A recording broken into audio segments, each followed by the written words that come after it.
Hello दोस्तों, आज इस वीडियो में हम बात करेंगे uses of present continuous tense के बारे में कि हम प्रेजेंट कॉन्टिन्यूस टेंस का कब यूज़ करते हैं, ऐसी कौन कौन सी सिचुएशंस होती हैं या फिर ऐसे कौन से केसेस होते हैं जहां पर हम प्रेजेंट कॉन्टिन्यूस टेंस का यूज़ करते हैं। तो चलिए देखते हैं एक एक करके। तो दोस्तों, पहला केस है यहाँ पर कि जब भी हम अपनी टेम्परेरी एक्शंस के बारे में बताना चाहेंगे, ठीक है, या फिर बताना चाहते हैं, तब हम यूज़ करते हैं प्रेजेंट कॉन्टिन्यूस टेंस का। अब आप पूछोगे टेम्परेरी एक्शंस ये क्या होता है। तो दोस्तों, कोई भी ऐसा एक्शन जो ज़्यादा देर तक नहीं चलता या फिर जो परमानेंट नहीं है, उसे कहा जाता है टेम्परेरी एक्शंस। अब इसको समझते हैं with the help of examples. तो दोस्तों, पहला एग्जांपल है यहाँ पर, Patna is facing electricity problem these days. मतलब कि पटना जो है वो इस समय प्रॉब्लम फेस कर रहा है, किसकी? इलेक्ट्रिसिटी की। तो ये क्या है? एक टेम्परेरी एक्शन है, क्योंकि हो सकता है कि कुछ देर बाद या फिर कुछ दिनों बाद या कुछ महीनों बाद जो इलेक्ट्रिसिटी की प्रॉब्लम चल रही है वो पटना में ठीक हो जाएगी। ठीक है। दूसरा एग्जाम्पल है यहाँ पर, all of the students are sitting and talking. मतलब कि जो सभी छात्र है वो क्या है? बैठे हुए हैं और आपस में बातें कर रहे हैं। लेकिन ये क्या है? परमानेंट एक्शन नहीं है। कुछ ही देर तक वो बैठेंगे और कुछ ही देर तक वो बात करेंगे, क्योंकि हो सकता है वो क्लास के अंदर बैठे हों, ठीक है, और जैसे ही छुट्टी हो जाएगी तो वो अपने अपने घर चले जाएंगे। तो यहाँ पर आपको समझ में आ रहा होगा कि टेम्परेरी एक्शन से मतलब क्या निकल रहा है। ठीक है। थर्ड एग्जाम्पल है यहाँ पर, most of the students are doing well here. मतलब कि बहुत सारे जो स्टूडेंट्स हैं वो क्या कर रहे हैं? यहाँ पर बहुत अच्छा कर रहे हैं। ठीक है। अब जरूरी नहीं है कि ये अच्छा कर रहे हैं तो आगे फ्यूचर में भी अच्छा ही करेंगे। ये एक टेम्परेरी एक्शन है, कुछ समय के लिए वो अच्छा कर रहे हैं। तो जब इस तरह के सेंटेंसेस को हमें बनाना होता है तब हम यूज करते हैं प्रेजेंट कॉन्टिन्यूस टेंस का। तो आई होप यहाँ पर आपको ये समझ में आ गया होगा। चलिए बात करते हैं अपने दूसरे केस के बारे में। तो दोस्तों, दूसरा केस है यहाँ पर कि जब भी हम ऐसे एक्शंस के बारे में बात करते हैं जो हमारे बोलने के टाइम पर भी क्या है? कंटिन्यू रहते हैं। मतलब कि जब हम बोलते हैं और वो एक्शन भी साथ ही साथ होता है, तब हम यूज करते हैं प्रेजेंट कॉन्टिन्यूस टेंस का। इसको समझते हैं with the help of examples. तो दोस्तों, पहला एग्जांपल है यहाँ पर, Ritu is studying in her room. मतलब कि जो ऋतु है वो क्या है? अपने कमरे में पढ़ रही है। तो जब ये मैं वाक्य बता रहा हूं तो उस समय क्या है? ऋतु पढ़ भी रही है और मैं बता भी रहा हूं। मतलब कि दोनों काम एक साथ हो रहे हैं। और जब इस तरह का सेंस निकले तब हम यूज करते हैं प्रेजेंट कॉन्टिन्यूस टेंस का। चलिए और एग्जाम्पल देखते हैं इसके। दूसरा एग्जाम्पल है यहाँ पर, her brother is sleeping at present. मतलब उसका भाई अभी क्या है? सो रहा है। थर्ड एग्जाम्पल है यहाँ पर, I am looking for my handkerchief. मतलब कि मैं क्या है? अपना हैंकरचीफ ढूंढ रहा हूं इस समय। ठीक है। हैंकरचीफ मतलब रुमाल। एंड फोर्थ एग्जाम्पल है यहाँ पर, it is raining cats and dogs. तो दोस्तों देखिए, यहाँ पर कैट्स एंड डॉग्स एक फ्रेज है जिसका मतलब होता है जमकर बारिश होना। ठीक है। तो जब मैं ये बता रहा हूँ किसी व्यक्ति को या किसी पर्सन को, तो उसी समय क्या है? बारिश हो रही है। तो दोनों एक्शन जब साथ में होते हैं, यानी कि बोलने के वक्त जो एक्शन कंटिन्यू रहते हैं, तब हम यूज करते हैं प्रेजेंट कॉन्टिन्यूस टेंस का। चलिए दोस्तों, देखते हैं अपना अगला केस। अब देखिए दोस्तों, कुछ एक्शंस ऐसे होते हैं जो जरूरी नहीं कि जब हम बोलते हैं तो वो एक्शन भी प्रोग्रेस में हो। ठीक है। क्योंकि पहले वाले केस में क्या था? जब हम बोल रहे होते हैं तो वो एक्शन भी प्रोसेस में था।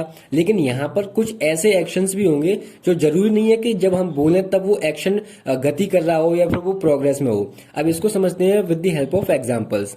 जैसे मैंने कहा, I am writing a book these days. तो मैं क्या है? इन दिनों एक किताब लिख रहा हूं। अब जरूरी नहीं है कि जब मैं बोल रहा हूं तो मैं किताब ही लिख रहा हूं। ठीक है। मेरा एक फिक्स पर्टिकुलर टाइम है, उस टाइम पर मैं एक किताब लिख रहा हूं और डेली लिखता हूं। तो ये क्या है? ये भी एक प्रोग्रेस तो है, एक्शन में प्रोग्रेस हो रही है, मतलब कार्य मेरा प्रगति पर है। ठीक है।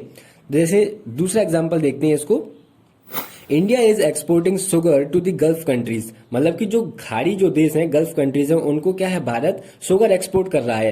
तो अब ऐसा नहीं है कि वो मतलब वो कर ही जा रहा है, लेकिन एक पर्टिकुलर टाइम होता है, एक रूटीन होता है। ठीक है। उस पर क्या है? इंडिया एक्सपोर्ट करता है। जैसे कि हो सकता है कि वो डेली रूटीन कर रहा हो या फिर 7 दिन के बाद इंडिया एक्सपोर्ट कर रहा हो। ठीक है। तो जब इस तरह के एक्शंस होते हैं जो जरूरी नहीं कि बोलने के टाइम पर भी प्रोग्रेस में हो, लेकिन वो प्रोग्रेस में होते हैं, तब हम यूज करते हैं प्रेजेंट कॉन्टिन्यूस टेंस का। चलिए इसको एक दो एग्जांपल्स और देखते हैं। तो पहला एग्जांपल है यहाँ पर, पाकिस्तान इज फेसिंग अर्थक्वेक। मतलब कि पाकिस्तान क्या है? पाकिस्तान में भूकंप आते रहते हैं। ठीक है। मतलब अक्सर आते रहते हैं, एक फ्रीक्वेंटली, जैसे कहा जाए कि मतलब एक पर्टिकुलर टाइम पीरियड में मतलब झटके लगते रहते हैं पाकिस्तान को। दूसरा एग्जाम्पल है यहाँ पर, Shivam is completing his holiday homework now. अब इसका क्या मतलब हुआ? इसका मतलब हुआ कि जो शिवम है वो हॉलीडे का होमवर्क डेली बेसिस पर अपना कंप्लीट कर रहा है। ठीक है। अब ये जरूरी नहीं कि वो बोलने के टाइम पर ही कर रहा हो, लेकिन वो डेली बेसिस पे कर रहा है अपना होमवर्क कंप्लीट। चलिए देखते हैं अपने अगले केस के बारे में। अब देखिए दोस्तों, कुछ एक्शंस ऐसे होते हैं जो हमने क्या है नियर फ्यूचर में प्लान कर रखे हों। अब नियर फ्यूचर का मतलब क्या है, जैसे मैंने कहा कि मैं 7 दिन बाद गोवा जा रहा हूँ, ठीक है, मैं अगले महीने अमेरिका जा रहा हूँ, मेरी अगले महीने एक मीटिंग हो रही है।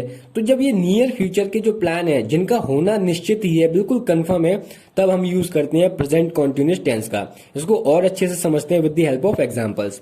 जैसे मैंने कहा I am going to Delhi next week, मतलब जो अगले वीक है तब मैं क्या है दिल्ली जा रहा हूं। तो ये क्या एक नियर फ्यूचर की हम बात कर रहे हैं।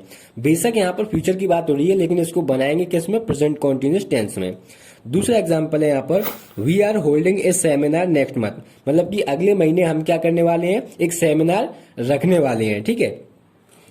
तीसरा एग्जाम्पल है यहाँ पर the president is arriving in Delhi tomorrow, मतलब कि कल जो है वो हमारे क्या है दिल्ली के अंदर राष्ट्रपति आ रहे हैं या फिर आने वाले हैं। तो जब इस तरह का सेंस निकले, मतलब कि नियर फ्यूचर में कोई भी एक्शंस अगर हमने प्लान कर रखे हैं, ठीक है, और वो उनका होना निश्चित है, तब हम यूज करते हैं प्रेजेंट कॉन्टिन्यूस टेंस का। चलिए दोस्तों, बात करते हैं अपने अगले केस के बारे में। अब देखिए दोस्तों, जो हमारे परसिस्टेंट एक्शंस होते हैं, परसिस्टेंट एक्शंस का मतलब जो लगातार चलते रहते हैं, ठीक है, तो जब ऐसे कार्य होते हैं, जब ऐसे एक्शंस होते हैं, तो हम यूज करते हैं प्रेजेंट कॉन्टिन्यूस टेंस का। फॉर एग्जाम्पल, जैसे मैंने कहा she is always asking questions, मतलब कि वह हमेशा क्या है क्वेश्चंस पूछती रहती है, मतलब कि अक्सर वह क्वेश्चन या सवाल जवाब पूछती रहती है, ठीक है। दूसरा एग्जाम्पल है यहाँ पर he is always talking nonsense, मतलब कि वह हमेशा क्या है नॉनसेंस बातें करता रहता है, बेफिजूल की बातें करता रहता है, ठीक है।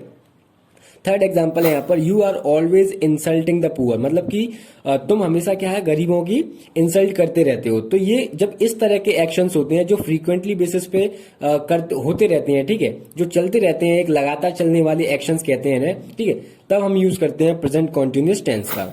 तो दोस्तों, ये थे कुछ यूजेस प्रेजेंट कॉन्टिन्यूस टेंस के कि कब कब और किस किस सिचुएशन में हमें प्रेजेंट कॉन्टिन्यूस टेंस का यूज करना चाहिए। आई होप अगर वीडियो इन्फॉर्मेटिव लगा है तो आप लाइक कर सकते हैं, अपने फ्रेंड सर्कल छोटे भाई बहनों के साथ शेयर कर सकते हैं, और इसी तरह के और भी इंटरेस्टिंग एंड नॉलेजेबल वीडियोस देखने के लिए आप मुझसे जुड़ सकते हैं चैनल को सब्सक्राइब करके। धन्यवाद।